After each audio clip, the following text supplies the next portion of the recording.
യുടെ പ്രാഥമിക ഘട്ടം മുതലുള്ള ഞങ്ങളുടെ പ്രധാനപ്പെട്ട ഒരു മുദ്രാവാക്യം തൊഴിൽ, ജോലിക്കും ജോലി സ്ഥിരതയ്ക്കും ഡിഗ്നിഫൈഡായ സാലറിക്കും വേണ്ടിയുള്ള സമരങ്ങളാണ് DYFI എല്ലായ്പ്പോഴും നടത്തിയിട്ടുള്ളത്. യൂത്ത് നേരിടുന്ന ഏറ്റവും പ്രധാനപ്പെട്ട പ്രശ്നം അതാണ്. സമരങ്ങൾക്കൊപ്പം തന്നെ പ്രൊഡക്റ്റീവായി ഒരു തൊഴിൽ സൗഹൃദമായൊരു എക്കോ സിസ്റ്റം സൃഷ്ടിക്കുന്നതിൽ DYFI പങ്കുവഹിക്കുന്നു എന്നുള്ളതാണ് ഈ സ്റ്റാർട്ടപ്പ് ഫെസ്റ്റിൻ്റെ സവിശേഷത. അപ്പോൾ ഇതിലൂടെ DYFI പറയുന്നൊരു കാര്യം സമരം മാത്രമല്ല, അതോടൊപ്പം തന്നെ പ്രൊഡക്റ്റീവായ ഇടപെടലുകൾ DYFI നടത്തുന്നു. ഒറ്റ ലക്ഷ്യമാണ്, ലക്ഷ്യം തൊഴിൽ തന്നെയാണ്.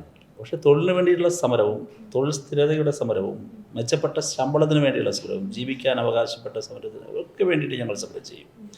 അതേസമയം തന്നെ കേരളത്തിൽ വളർന്നു വരുന്ന പുതിയ ഇക്കോസിസ്റ്റത്തെ ഡെവലപ്പ് ചെയ്യുന്നതിന് വേണ്ടിയിട്ട് അതിനെ കൂടുതൽ പ്രൊമോട്ട് ചെയ്യുന്നതിന് ഞങ്ങളുടേതായ കോൺട്രിബ്യൂഷൻസ് നൽകുകയാണ്.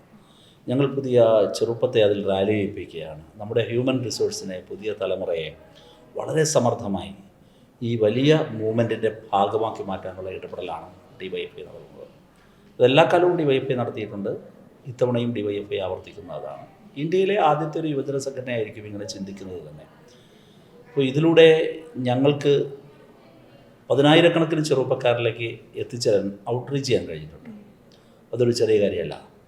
ഇത് ഫസ്റ്റ് എഡിഷനാണ്. ഇനിയും മുൻപോട്ട് പോകാനുണ്ട്. ഒട്ടേറെ മേഖലകളിൽ അത് മുമ്പോട്ട് പോകും. അതാണ് ഇതിനെക്കുറിച്ച് പ്രാഥമികമായി പറയാനുള്ളത്.